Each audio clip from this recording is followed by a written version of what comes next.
What is going on, everybody? My name is Ciara Lawler. Welcome back to another week of Hero or Zero. This is the Heroes for Hire podcast.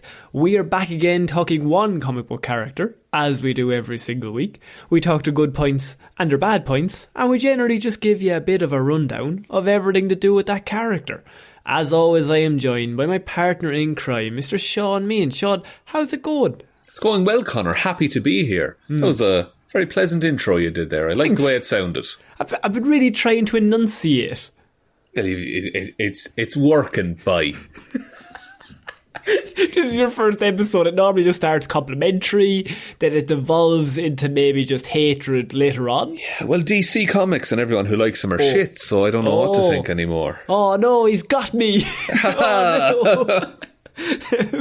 So, as you probably tell, I normally cover DC characters.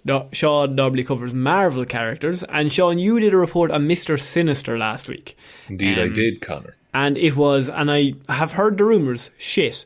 But I wouldn't believe all those rumours you hear. I thought it was pretty good myself. But it was alright. But I'm back again this week, Shaun, talking a DC character that nobody will have ever heard of. Well, maybe not nobody. But someone wrote him. Somebody, at least. One man who has heard of them is one of your Marvel boys, Steve Ditko. Steve was one of the creators of this character over at DC. Can I guess? Am I going to steal your thunder if I guess it right? Go. Is it Mr. Miracle? No. Ah, shit. That was a setup and a trap. Would have been good though. Would have been class. Creators Joe Gill and Steve Ditko. The character I'm covering is Nightshade. Eve Eden is her name. Okay, that sounds like just if someone wanted to think of a superhero off the top of their head. Yeah, that's what they would pick. Well, I have a cooler nickname for her. Okay. The Darling of Darkness. Oh, okay. The little emo inside of me is very happy all of a sudden.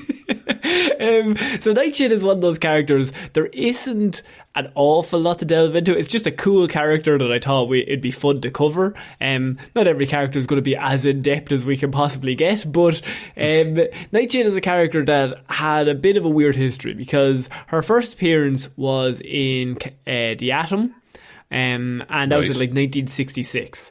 But she was with Charlton Comics. Where Shazam came from. Yeah, so not part of DC, like originally. Then Nightshade, along with all the other Charlton heroes, were acquired by DC. Basically, DC bought out the other comic book creators. Yeah. And all their characters got integrated to all the DC continuity. So they're left with like hundreds of characters that have been nowhere near Superman and Batman for the last like 50 years, and had to figure out a way to get them all together. So they did a little thing in the 80s called Crisis on Infinite Earths, Shaun, if you've heard of it. I have heard some things about that, Connor. Apparently very important for DC Comics. It's basically the whole... it's where a lot of the main storylines were redone, and they integrated all these heroes, and it basically just acted like, they've been here all along. It's just a multiverse situation, but they just rejigged it, and it's like, okay, well, they were always here. You just didn't see them, and everyone got a different backstory. They kind of integrated more into the regular DC world that already existed. Okay. And so in the epic adventure, it destroyed DC's multiverse. The Charlton characters were revealed to have existed on Earth 4, and then they were all brought in. So in Earth 1, 2, 5, 4 and X, they were all brought into this, something called the New Earth, which is really the new Earth is it's like Earth 616 for Marvel. It's like the main continuity. It's just the main continuity. Now, since New 52 and all that came in, it's been kind of changed up. But New Earth, that version of DC is the main one we all would have read growing up. That's all the continuities all together. Nightshade played a small role in that series in Crisis on Infinite Earths, fighting along all the other heroes or whatever against the Anti-Monitor, which was the big villain. But with that, her major appearance came actually in Suicide Squad #1 in May 1987. Okay. So a little bit about Eve Eden, which I think you've already guessed is it's the first name ever, really, when you think about it. First name, yeah, it's the first name anyone in the Bible ever thought of. Yes. It's literally like, Steve, come up with a name. Eve. Eve, where's she from? Steve, come up with a name. Male or female? Adam Eden. So Eve Eden grew up in an idyllic Kansas suburbs with her family. Everything's going well, Shaun. It's lovely, right? Yeah. Her father is actually a senator and a very respected man.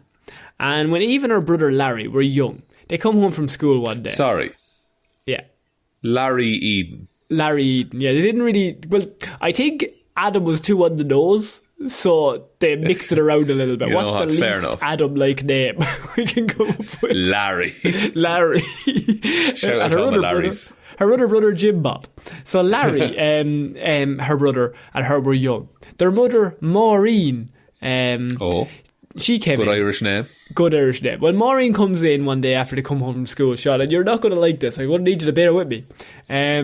She just, blurts out, as we all have had happen to us, that there was a land of the Nightshades, and she's originally a royal member of the land of the Nightshades, which is a different dimension.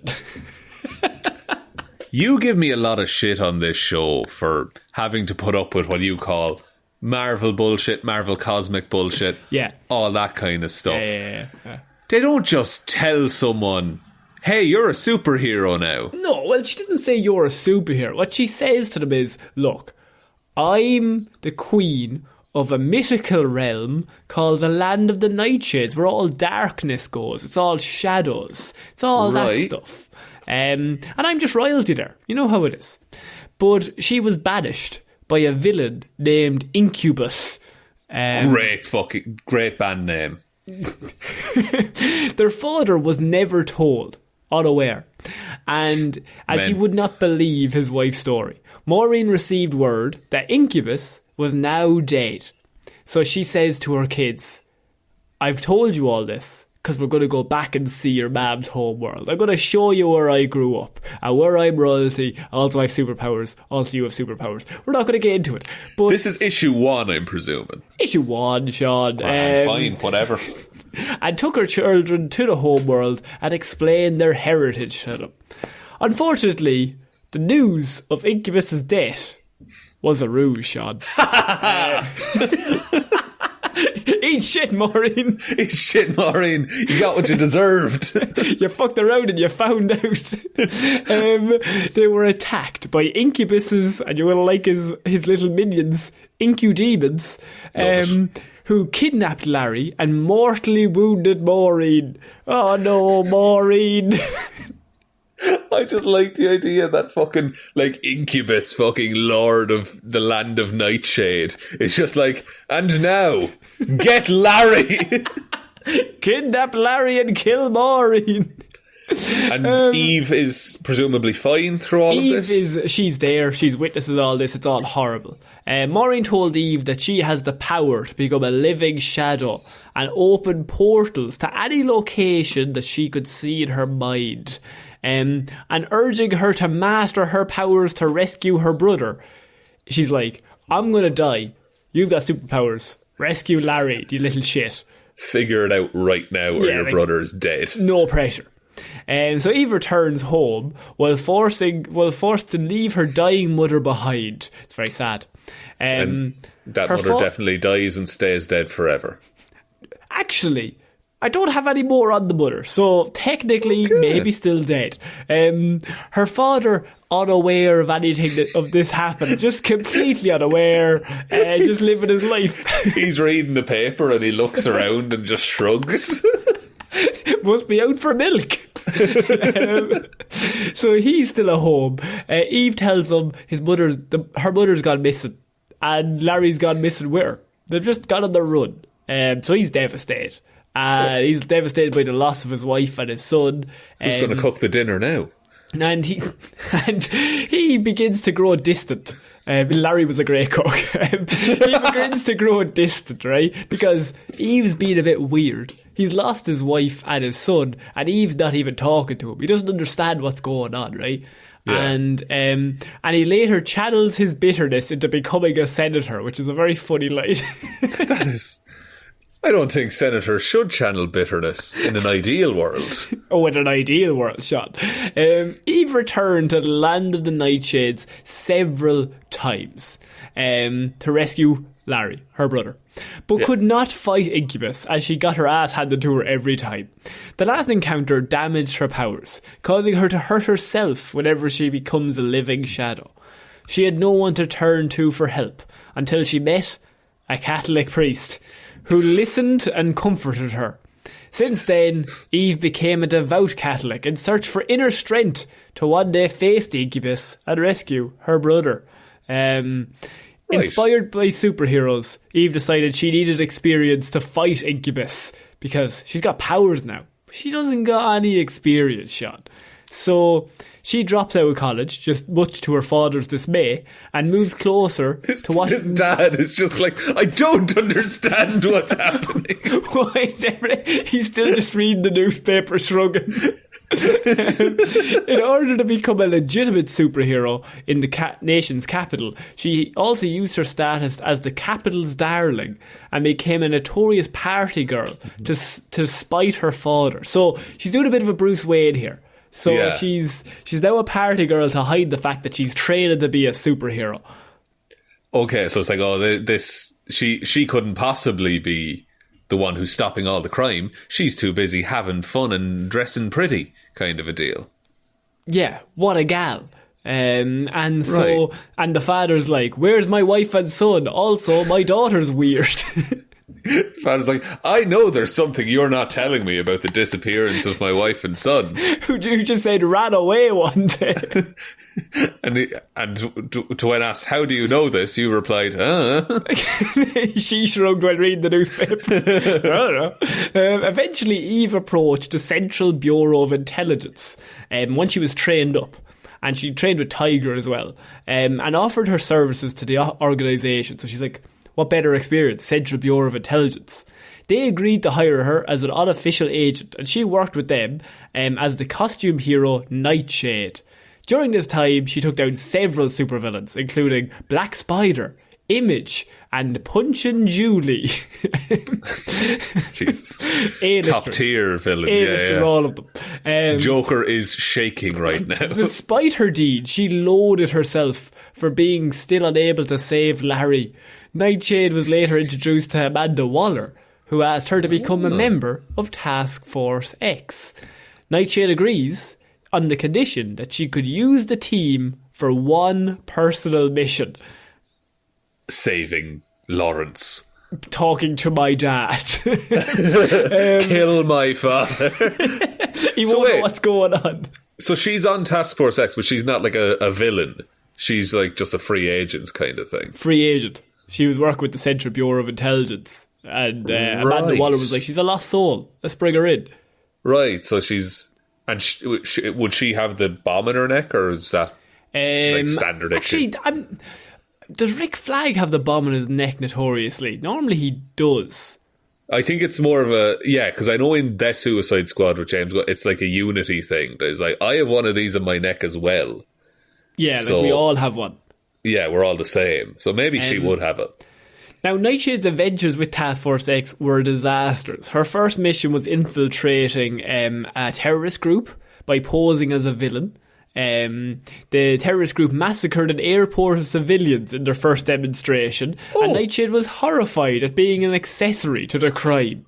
I mean, that's pretty bad. That's a pretty bad day one at your first job. After she assisted the Suicide Squad in destroying the terrorist organisation, she lashed out at Amanda Waller for being responsible for putting her in there in the first place. That's a standard thing that happens in the Suicide Squad. Is it's Amanda Waller's fault. She doesn't care. However, Nightshade decided not to quit the Suicide Squad out of disgust for Waller, because the agreement was still there that eventually she would get that help to go get Larry. So she's like, I'm sticking it out. Right, so that's like the carrot that's like forever dangled in front of her. It's like, help her brother. Exactly. And Nightshade was disgusted at working with the Suicide Squad, which obviously consisted of criminals. The only people that she found decent to work with were Nemesis and Colonel Richard Flagg. So Flag. She's good friends with them, but mostly she hates everyone on the team. Understandable. Because she does seem to have... Because when you said Suicide Squad, I thought she was just a villain. But she seems to, genuinely want to do good. Yeah. And she's royalty, Shaun, of a realm. Oh, that realm. That famous realm that I remember the name of. Hang on. Land of Nightshade? Land of the Nightshades. There we go. That realm. Yeah. Love that realm. And her name's her name is Nightshade, so I mean it works out. Her name is Eve. Sorry. I'm Steve Ditko in the creative meeting. So Nightshade was, as I said, disgusted. She though eventually, after sticking out for months, Nightshade was soon finally given Waller's permission to commandeer the Suicide Squad and lead them to the Nightshade dimension to rescue Larry and defeat the Incubus. Okay, so she has a whole team of quite capable supervillains at her disposal, and Colonel Richard Flagg. Yeah, surely this is the time she's going to get Larry back, right? But to Eve's dismay, the Incubus that was there had possessed her brother, in which Larry is killed in the process. She got what she wanted, but in a different... Oh, no. Yes. The situation worsened, and Shaun, I'm going to need you to bear with me. Do you know June Moon? That's Enchantress. Cara Delevingne in Suicide Squad, yes. Yes. Doing a weird dance. She is very powerful, very evil witch. She's got that evil spirit in her, doesn't she? She does, but she's an archaeologist as well or something? Well, Eve is possessed by June Moon's Enchantress persona, as the Enchantress persona, bear with me, is revealed to be a separate evil entity called the Succubus. And the Succubus and Incubus, brother and sister, Shaun, brother and sister. Right. So the Enchantress is a completely different character named the Succubus. Yeah. Whose brother is named Incubus. Incubus is the Lord of Nightshade, the realm of Nightshade, right? Right. Enchantress shows up at the Suicide Squad to think, right, she's a powerful witch that we have on our side. Turns out, evil within her, part of the realm. Just, what are the odds? What are the odds that this... One in a lot. This was never explored before, surely. Never again either. So, and you're not gonna like the why Incubus and Succubus are about, because they apparently attempted to force Eve to mate with Don't like this. Don't like where this is going. So they're going to put the Succubus spirit in Eve. They're going to put the Incubus spirit in Larry. And they're going to make the brother and sister mates so the evil gods can have more evil gods. But the brother and sister are possessed by a brother and sister. Yeah. That's all levels of fucked, my dude. It's multiple levels. Do you like comics? Fortunately, Eve, through sheer willpower, resisted. And detest for Larry. She thought he was ugly as fuck. Resisted and destroyed the Succubus, while also absorbing the Succubus's powers. Convenient. So now she's got the evil god's powers within her, but she's turned them good. So they now have all the powers of Enchantress, Suicide Squad member Enchantress, but inside of someone who is good and doesn't want to be bad. It's smart. Clever. Jez, clever. That's writing there. And within the fight, they beat the shit out of Incubus to the point that Deadshot shot him in the head. Of course, Deadshot gets the kill. Love it. Eve stayed with the squad up until the end, which she then went back to work at the CBI afterwards. But she just got to leave after the mission was completed. She's like, I'm out. I have all these powers now. Yeah. And bye-bye, Amanda Waller. Screw all y'all. I'm going home. Nightshade re-emerged as a member of a little team that I think you'd like, Shaun, called the Shadow Pact, which are a group of good DC heroes that solve mystical crimes and like stop mystical creatures. Like Constantine and stuff? Constantine, this is where it gets confused, because Constantine and Zatanna are part of a team called Justice League Dark, who deal with mystical threats. Yeah, think of Shadow Pact as like the offset brand. They're like the Defenders. Like they're more like street level. Yeah, they're like the Teen Titans version, but they're not sidekicks. I'm trying to figure out a way to explain it. They're basically the same team doing the same thing, but they just have two separate teams. Like the West Coast Avengers and the Avengers? Yeah, let's do it that way. West Coast, East Coast Avengers. She was paired with people like Detective Chimp, Ragman, Phantom Stranger, and it's a pretty good story. You know what I mean? That's true. I want to report on Detective Chimp, please. Detective Chimp is a pretty cool character. I should probably do one on him. Okay, you did Ragman before. Ragman's really cool. Yeah, Ragman is really powerful. He's got his rags are created from all the souls of people that died. Nightshade and the other Shadow Pact members. Sorry, just saying that sentence and then going right back into the report. Straight back in. I'm a professional. Just say random, really terrifying words. Yeah. And then just... Anyway, elephants are pretty we're all big. having fun. Nightshade and the other Shadow Pact members entered the town of River Rock, Wyoming, which was shielded from the outside world. Within that, she met her villainous counterpart named Sister Shadow. So it's like her weird doppelganger is called Sister Shadow. This is just on a mission, by the way, with Shadow Pact. No other backup. Okay. Since then, she served with the Shadow Pact, battling a host of magical villains. Very similar to Justice League Dark, but not really. Yeah. It required some measure of concentration for her to form an elaborate darkness constructs that she likes to make with her partner Ragman. Blue Devil, by the way, is also part of Shadow Pact. Okay, failed special effects stuntman turned we have done, literal devil. Yes, we've done Blue Devil. He's very cool. He was a special effects guy who got taken over by a demon. Anyway, back to the report. I should just introduce all Shadow Pact members, give them one line and then just go back. Then just straight back in. And within this fight, there's just a really small thing where she is actually blinded, Nightshade, by light power, and for the first time in her life she experienced what darkness was, as she had never experienced it before. Interesting. And that's where her powers come from, is darkness. Well, I haven't told you her powers fully, Shaun, until the very end, because her powers and abilities, her main power is the ability to teleport her and others by passing through the land of the Nightshade. So she can teleport anyone, anywhere. But this is really where it gets cool, because her passengers can teleport with her, but they're subject to their worst nightmares when passing through that dimension. Holy shit. Yes. So she can bring you, but you're going to be terrified the entire time. By the time you arrive, you're going to be fucked in the brain. What if Batman goes through? Nothing scares him. It's fair. What about bats?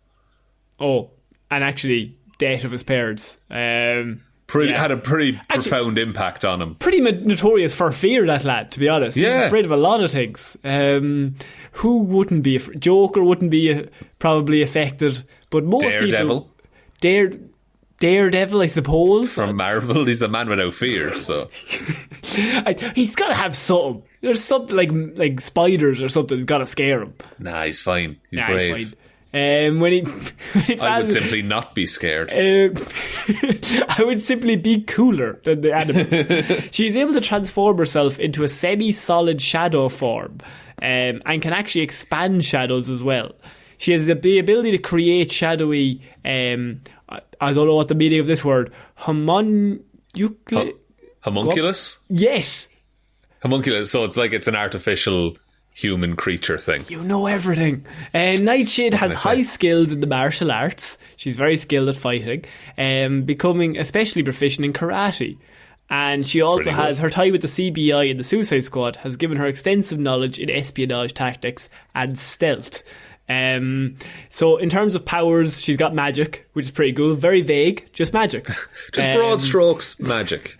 Unique physiology, because Nightshade's powers are hereditary due to her being the only surviving royal family member from the land of the Nightshades, a family of sorcerers.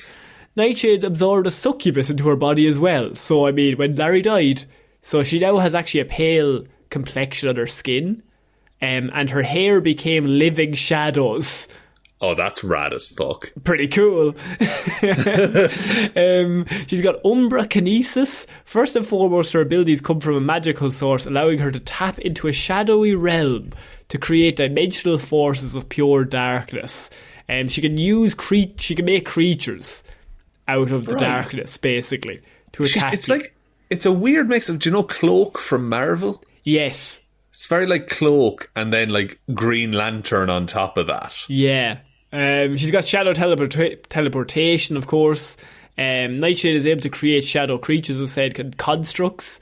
She pulls these objects and beings from her shadowy realm. She's got shadow transformation. She can become a living two-dimensional tangible shadow. That's a sentence. That's very cool. This effect gives her enhanced abilities as well as a change in her physiology. So she can go two-dimensional as a shadow if she needs to, if she's following somebody. Yeah, and just like blend into a wall. Yeah. Or go under a door. She can phase through physical contact, allowing her to avoid hits or bullets. This doesn't stop her from attacking other people. So she can then solidify and punch you. Yeah, so she can hit you, but you can't hit her. Yes. Busted. And she's got hand-to-hand combat that's advanced in karate. Right. So she can go anywhere she wants. Yeah. Turn two-dimensional and sneak up on you. Yeah. Punch you and you can never hit her back or shoot. And if you do get near her, she'll just send you to the Shadow Realm. And like in Yu-Gi-Oh! And you see your worst fear forever. Yes. Pretty compelling character, I would say, Connor. And she's good as well. Like, these are evil person powers, but she's good. She's Nightshade. She's a hero. That's really interesting. Because it'd be so easy for her to be a villain. That's the thing. It's like she has all these powers that are all really dark, but maybe that's why it works. Because then you also have Dr. Light, who's a villain, who we've covered.